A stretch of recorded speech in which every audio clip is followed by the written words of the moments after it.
नमस्कार दोस्तों, स्वागत है आपका सिलेक्शन फैक्ट्री शिवराज सर की एकेडमी शिवांगी नर्सिंग एकेडमी में। टीम शिवराज सर की ओर से आप सबका हार्दिक स्वागत, अभिनंदन। बात करने जा रहे हैं अपन प्रेगनेंसी में होने वाले एक डिसऑर्डर के बारे में। इंपॉर्टेंट बात करने जा रहे हैं जहां से हर बार एमसीक्यू आता है। इससे पहले आप सबके लिए बहुत बड़ी खुशखबरी, बहुत बड़ी सूचना। एसएनए परिवार लॉन्च करने जा रहा है बच्चों 15 अप्रैल को स्पेशल बैच, जिसमें सारी होने वाली बातें कैसी होगी बच्चों, अपडेट बातें होगी। और साथ में यहां रहेगा बच्चों थ्योरी विद एमसीक्यू। बैच में स्पेशल रहेगा थ्योरी विद एमसीक्यू। और इतिहास में सबसे बड़ा एसएनए परिवार का डिस्काउंट, 50% डिस्काउंट। जी हाँ, 50% डिस्काउंट। क्यों? गुड़िया शिवांगी के बर्थडे के उपलक्ष्य में आप सबकी तैयारी को मद्देनजर रखते हुए फीस में भारी डिस्काउंट दिया गया। मात्र 5,000 और यही ऑफलाइन की जो फीस है उसमें भी भारी डिस्काउंट है। 30,000 जो ऑफलाइन की फीस थी बच्चों, डिस्काउंट करके अभी फीस की गई है बच्चों 15,000 ऑफलाइन अगर आप ज्वाइन करते हैं। और ये मात्र बच्चों आपका रहेगा 20 अप्रैल तक। ये बच्चों आपका रहेगा 20 अप्रैल तक, ऑफर आपका वैलिड है। ज्वाइन करिएगा शिवांगी नर्सिंग एकेडमी, डाउनलोड करिएगा एप्लीकेशन शिवांगी नर्सिंग एकेडमी, जुड़िएगा एसएनए परिवार से, अपने सपनों को नई उड़ान दीजिए, अपने गोल तक पहुंचिएगा। बात करते हैं अपने स्पेशल एक छोटी सी फिल्म की, जीडीएम। क्या होता है बच्चों आपका जीडीएम? Gestational diabetes mellitus. क्या समझते हैं आप इससे? क्या है आपका गेस्टेशनल डायबिटीज मेलाइटस? कोई फीमेल ऐसी है जो आज प्रेग्नेंट हो गई, प्रेगनेंसी से पहले उसका शुगर बिल्कुल नॉर्मल था, प्रेगनेंसी से पहले ग्लूकोज का लेवल नॉर्मल था, पर जब वो प्रेग्नेंट हुई प्रेगनेंसी में एक स्टेट ऐसी आई कि उसके शुगर का लेवल फ्लक्चुएट कर गया, या अपन अपनी लैंग्वेज में ये कहें कि उसको शुगर हो गया, डायबिटीज हो गया प्रेगनेंसी के अंदर। पहले नहीं था, पहले नॉर्मल थी, अब उसको शुगर हो गया प्रेगनेंसी में। कौन सी कंडीशन है? Diabetes mellitus. कब कहोगे आप गेस्टेशनल डायबिटीज मेलाइटस? अगर उसको ड्यूरिंग प्रेगनेंसी के दौरान आफ्टर 24 वीक, जैसे 24 वीक उसने क्रॉस किए, उसके अंदर ग्लूकोज का जो लेवल है वो बढ़ गया। पहली बात। दूसरी बात, बिफोर प्रेगनेंसी, प्रेगनेंसी से पहले वो बिल्कुल कैसी थी? Normal sugar. उससे पहले कोई भी उसमें शुगर के साइन नहीं थे। तीसरी बात, शुगर ग्लूकोज नॉर्मलाइज। इस महिला में ग्लूकोज नॉर्मलाइज कब होगा? Within 6 week of postpartum. ये महिला जब बेबी को जन्म देगी, पोस्टपार्टम वाला पीरियड आएगा, तो 6 वीक के अंदर अंदर, 6 वीक से पहले पोस्टपार्टम वाले पीरियड में शुगर वापस नॉर्मल हो जाता है। तो कंडीशन कौन सी है? जीडीएम। क्या है जीडीएम? प्रेगनेंसी से पहले कोई शुगर नहीं था, प्रेगनेंसी में 24 वीक के बाद भी शुगर बढ़ गई, और डिलीवरी होने के बाद 6 वीक के अंदर अंदर शुगर वापस नॉर्मल हो गई। कौन सी कंडीशन है बच्चों? गेस्टेशनल डायबिटीज मेलाइटस वाली कंडीशन है। अगर यहां पे मैं ये कहूं कि साहब ये तो कंडीशन पहली हो गई, दूसरी कंडीशन कहलाती है ओवर डायबिटीज मेलाइटिस। क्या है ओवर डायबिटीज मेलाइटिस? ऐसी फीमेल जिसको प्रेगनेंसी से पहले भी डायबिटीज था और अब प्रेगनेंसी में भी है, तो क्या कहेंगे अपन? अब उसको अपन गेस्टेशनल नहीं बोलेंगे जी, क्या बोलेंगे उसको? उसको अपन बोलते हैं बेटा ओवर डायबिटीज मेलाइटिस। क्या है आपका ओवर डायबिटीज मेलाइटिस? यहां होता है प्री कंसेप्शन। वो प्रेगनेंसी से पहले भी उसके अंदर ग्लूकोज का लेवल क्या था? ज्यादा था। प्रेग्नेंट होने से पहले ही वो भर भर के मिठाइयां खाती थी, ग्लूकोज का लेवल ज्यादा था, डायबिटीज मेलाइटिस था। और साथ में बच्चों आफ्टर लेबर, उसको लेबर हो गया आफ्टर 6 वीक, 6 वीक के बाद में भी ग्लूकोज का लेवल बढ़ा हुआ है। जहां भी अपन ने कहा था कि 6 वीक के अंदर अंदर ग्लूकोज नॉर्मल हो जाएगा, पर नहीं हुआ इसमें। 6 वीक के बाद भी ग्लूकोज बढ़ा हुआ है, प्रेग्नेंट होने से पहले भी ग्लूकोज बढ़ा हुआ था। कौन सा डायबिटीज मेलाइटिस है बच्चों? ओवेट। कौन सा डायबिटीज मेलाइटिस है? ओवेट। पर साहब यहां प्रेगनेंसी में होता क्यों है? क्या कारण है इसके होने के प्रेगनेंसी में? या तो बच्चों कारण है अननोन, जिसके बारे में पता नहीं लग पाया है, या कारण होता है बच्चों जेनेटिक, या फिर बच्चों प्रेगनेंसी के अंदर कुछ हार्मोन बढ़ जाते हैं जो शुगर का लेवल बढ़ाते हैं, जैसे आपका एचपीएल है, जैसे आपका बच्चों प्रोलेक्टिन है। ये प्रोलेक्टिन हार्मोन जो बच्चों है, ये क्या करता है? सप्रेस करता है इंसुलिन को, और इंसुलिन सप्रेस होने की वजह से क्या बढ़ता है बच्चों? ग्लूकोज का लेवल बढ़ता है। ये हार्मोन्स की वजह से होता है, इनकी वजह से देखने को मिलता है उसके अंदर महिला में। अगर ऐसी कंडीशन है बच्चों, तो साइन क्या आएंगे?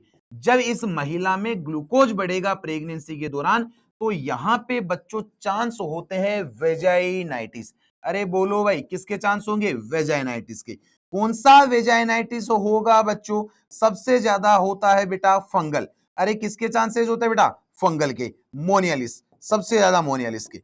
फंगल आपकी वेजाइनाइटिस के होने के सबसे ज्यादा चांसेस होते हैं, क्योंकि ये फंगस जो होता है ये शुगर वाले मीडियम में, ये डायबिटीज मेलाइटस वाले मीडियम में सबसे ज्यादा क्या करता है बच्चों? ग्रो करता है। या फिर इसमें हो सकता है बच्चों, वेरी इंपॉर्टेंट, जहां से आपका एमसीक्यू आता है, यहां इस फीमेल में हो सकता है कंजेनाइटल एनोमली। इस फीमेल के अंदर होने वाला जो बेबी है, बेबी में क्या हो सकता है जी? कंजेनाइटल एनोमली हो सकती है। यहां से आपके 2-3 टाइप के एमसीक्यू बनते हैं, जो आपके ऋषिकेश एम्स 2018 की जो एमसीक्यू आया हुआ था, ऋषिकेश एम्स में इसका एमसीक्यू आया हुआ है साहब। कौन सी बात हुई है बच्चों? यहां पे क्या पूछा गया था? अगर कंजेनाइटल एनोमली की बात करें तो एक तो बात होती है मोस्ट कॉमन एनोमली। अगर मोस्ट कॉमन की बात करें तो मोस्ट कॉमन होता है बच्चों सीवीएस, और इस सीवीएस के बाद में होता है बच्चों एनटीडी। सबसे ज्यादा कौन इफेक्ट होता है? कार्डियोवेस्कुलर। कार्डियोवेस्कुलर एनोमली देखती है। पर कार्डियोवेस्कुलर एनोमली में अगर मैं कहूं मोस्ट कॉमन एनोमली, कि साहब मोस्ट कॉमन एनोमली कौन सी होगी, तो मोस्ट कॉमन होता है बच्चों, very very important, most common anomaly आपको देखने को मिलती है बच्चों वीएचडी।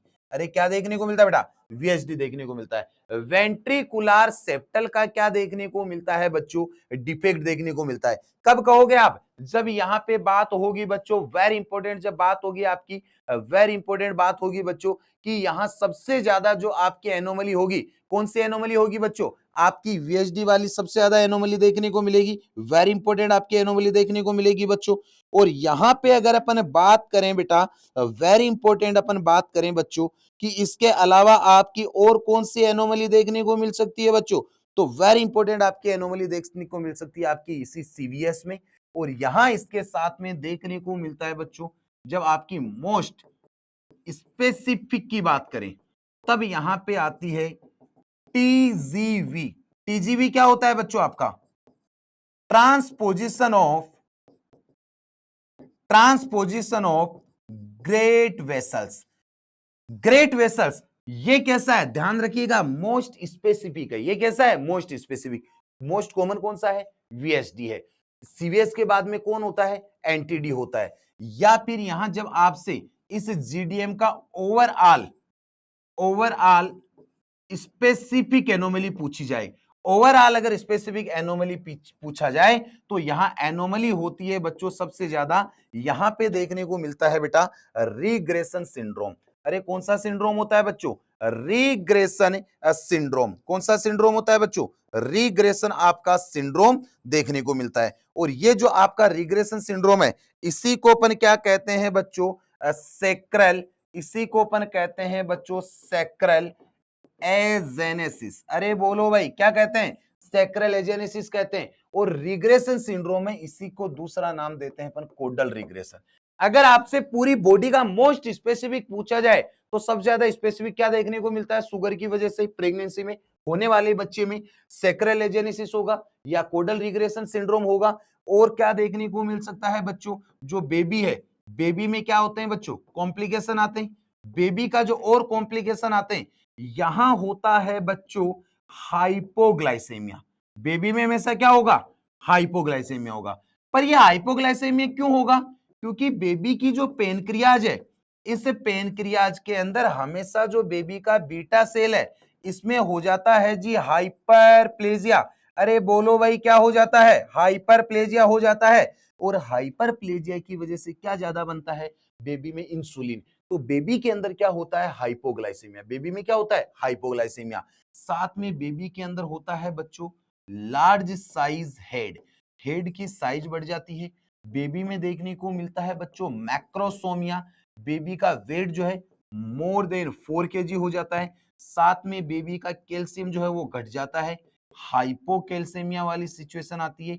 और बेबी देखने को मिलता है बच्चों लार्ज फोर डेट। अरे क्या देखने को मिलेगा भाई? Large for date more than 90 percentile. अरे क्या देखने को मिलेगा बेटा? मोर देन 90 परसेंटाइल के बारे में बातें होगी। तो यहां जो स्पेशल बात होगी बच्चों, वेरी इंपॉर्टेंट, सबसे ज्यादा जो कॉम्प्लिकेशन आएंगे किसमें आएंगे बच्चों, बेबी के अंदर आएंगे। किसके अंदर आएंगे बेटा, बेबी के अंदर आएंगे। सबसे ज्यादा जो कॉम्प्लिकेशन देखने को मिलेगा किसके अंदर होगा, बेबी के अंदर होगा।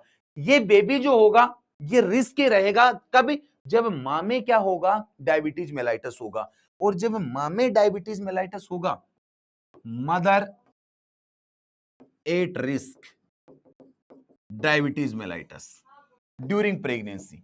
जो महिलाएं प्रेगनेंसी के दौरान डायबिटीज मेलाइटस के रिस्क में रहती है, उनमें हमेशा चेक करते रहना है HbA1c। अरे क्या चेक करते रहना है, HbA1c। लगातार उनमें HbA1c चेक करते रहना है बच्चों, रेगुलर बेसिस पे।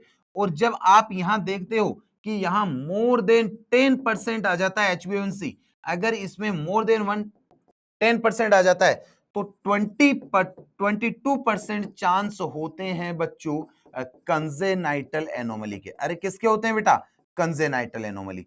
इसका मतलब ये हुआ कि अगर यहां पे मदर का आपने HbA1c क्या टेस्ट करते हैं हमेशा क्या देखने के लिए, शुगर का लेवल।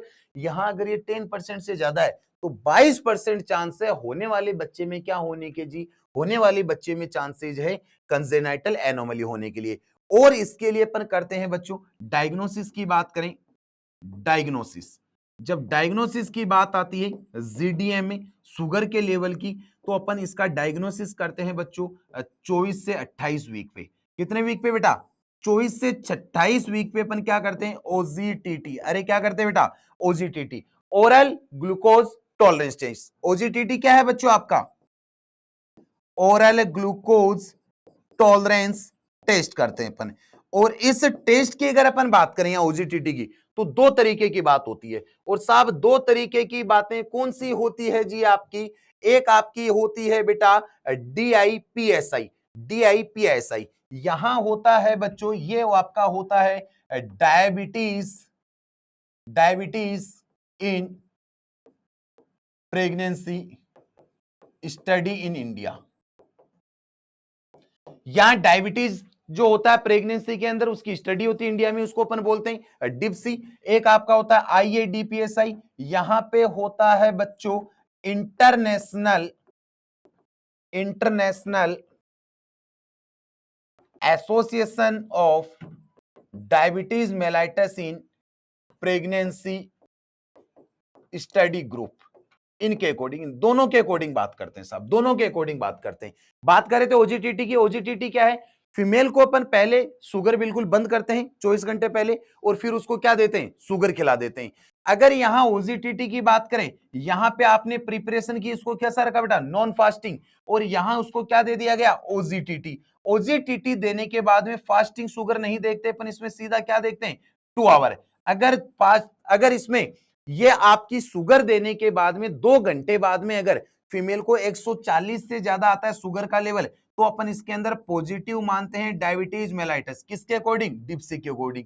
पर अगर IADPSG के अकॉर्डिंग बात करें, आपने 75 ग्राम उसको शुगर खिलाया और उसके अंदर अगर फास्टिंग का लेवल 92 है, और अगर यहाँ पे 1 घंटे बाद 180 है, 2 घंटे बाद 153 है, तो ये आपकी पॉजिटिव कहलाती है। किसको, डायबिटीज मेलाइटस। अरे किसकी बात आती है बेटा, डायबिटीज मेलाइटस की बातें आती है। यहां पे आपकी डायग्नोस्टिक क्राइटेरिया की बातें होती है। तो ये बातें आपकी डायबिटीज मेलाइटस को निर्धारित करती है बच्चों, वेरी इंपॉर्टेंट। अपन 24 से 28 वीक पे कौन सा टेस्ट करते हैं बेटा, OGTT। अरे कौन सा टेस्ट करते हैं बच्चों, OGTT करते हैं। और यहां थर्ड ट्राइमेस्टर के दौरान हमेशा, थर्ड ट्राइमेस्टर में अपन करते हैं बच्चों कार्डियक स्कैन। बेबी में क्या करते हैं, कार्डियक स्कैन करते हैं। किस लिए करते हैं बच्चों कार्डियक स्कैन, ताकि होने वाले बेबी के अंदर एनोमली के बारे में पता चल पाए, होने वाले बेबी के अंदर एनोमली के बारे में क्या हो पाए बच्चों, आपको पता चल पाए। पर अगर बात आती है आपकी, बात आती है बच्चों आपकी ओवर्ट डायबिटीज मेलाइटस की। ओवर डायबिटीज मेलाइटस क्या था, ओवर्ट के बारे में क्या कहा था, प्रेगनेंसी से पहले भी डायबिटीज था और लेबर के 6 वीक बाद में भी डायबिटीज मेलाइटस है, तो उसका टेस्ट कैसे करोगे। अगर ओवर्ट डायबिटीज की बात करें, ओवर्ट डायबिटीज मेलाइटस आपका, अगर इसके अंदर फास्टिंग जो है वो फास्टिंग अगर मोर देन 126 आता है, और बच्चों बात आती है मोर देन 1 आवर, अगर 1 घंटे बाद में अगर मोर देन 1 आवर के बाद में 140 आता है, कितना आता है बेटा 140। और अगर इसके HB1AC की बात करें मोर देन 6.5 आता है। और अगर आपने कभी रैंडम इसमें लिया हो, रैंडम अगर शुगर लिया हो और रैंडम शुगर की बात आती है बच्चों तो 200 देखने को मिलता है। और 2 घंटे बाद में 2 आवर ऑफ OGTT, तो इसके अंदर एक शुगर आता है 120।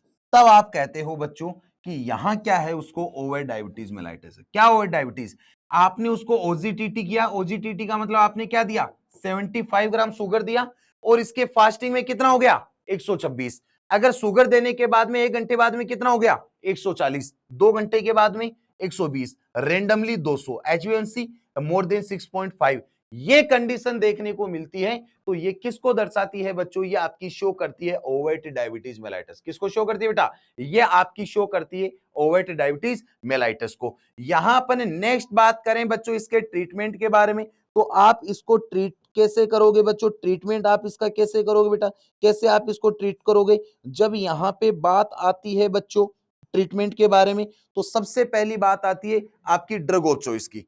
प्रेगनेंसी के दौरान ड्रग ऑफ चॉइस होती है, तो यहां सबसे ज्यादा बात आती है इंसुलिन की। क्या देते हैं बेटा, इंसुलिन। क्या देते हैं, इंसुलिन। और अगर सेफ ड्रग की बात करें, सेफ टेबलेट की बात करें, या oral hypoglycaemic, oral hypoglycaemic agents के बारे में बात करें, ओरल हाइपोग्लाइसेमिक एजेंट्स के बारे में बात करें, या बच्चों बात करें अपन सेफ ड्रग के बारे में, तो सेफ टेबलेट होती है बच्चों आपकी मेटफॉर्मिन। अरे कौन सी टेबलेट है बेटा सेफ आपकी, मेटफॉर्मिन है। साथ में होती है बच्चों ग्लाइबुराइड। अरे कौन सी टेबलेट है बेटा, ग्लाइबुराइड। ये आपकी कैसी है बच्चों, सेफ टेबलेट है। यहां पे बात आती है बच्चों आपकी टारगेट डायबिटीज। टारगेट आपका शुगर कितना होगा, टारगेट आपका ग्लूकोज कितना होगा। अगर मान लो प्रेगनेंसी के दौरान उसको लगातार आपने देखने को मिला, आपको शुगर उसका बढ़ा हुआ है, आप उसका मैनेजमेंट स्टार्ट करें, पर कितना आप उसका शुगर मेंटेन करेंगे, मेंटेन कितना रखोगे। जब बात इसके टारगेट ग्लूकोज की आएगी, तो टारगेट ग्लूकोज कितना होना चाहिए बेटा, फास्टिंग ब्लड शुगर आपका होना चाहिए लेस देन 95। अरे कितना होना चाहिए, लेस देन 95 होना चाहिए। एक अपन बात करते हैं बच्चों 1 आवर पे, एक अपन बात करते हैं बच्चों 2 आवर पे। 1 आवर पे होना चाहिए लेस देन 140 और 2 आवर पे होना चाहिए लेस देन 120। अगर ये उसका शुगर लेवल है, टारगेट शुगर लेवल है, तो यहां पे इसकी जो बात होती है शुगर की, वो मेंटेन की बात हो जाती है। ये आप कब करोगे, उसको मेंटेन करके, मैनेज करके, उसके अंदर क्या करके बेटा मेडिसिन दे के बात करोगे बच्चों। अगर यहां पे बात करें बच्चों फीटल इको की, फीटल इको करते हैं अपन। फीटल इको किस लिए करते हैं बेटा, फोर, किसके लिए करते हैं बेटा, four cardiac anomaly, cardiac anomaly, cardiac anomaly के लिए करते हैं। पर कब करते हैं ये, फीटल इको करते हैं बच्चों 22 से 24 वीक पे, क्योंकि बेबी के अंदर क्या हो सकता है, बेबी के अंदर कार्डिक एनोमली हो सकती है। क्या हो सकती है बेटा, कार्डिक एनोमली हो सकती है। इस कंडीशन के दौरान अपन लगातार फीटल क्या करते रहेंगे बच्चों, इको करते रहेंगे। फीटल क्या करते रहेंगे बेटा, इको करते रहेंगे। तो यहां जो बात होती थी कंडीशन, अपन बात कर रहे थे बेटा डायबिटीज मेलाइटिस के बारे में बात कर रहे थे प्रेगनेंसी के दौरान, जीडीएम, जहां से आपके एमसीक्यू देखने को मिलते हैं। थैंक यू सो मच बच्चों।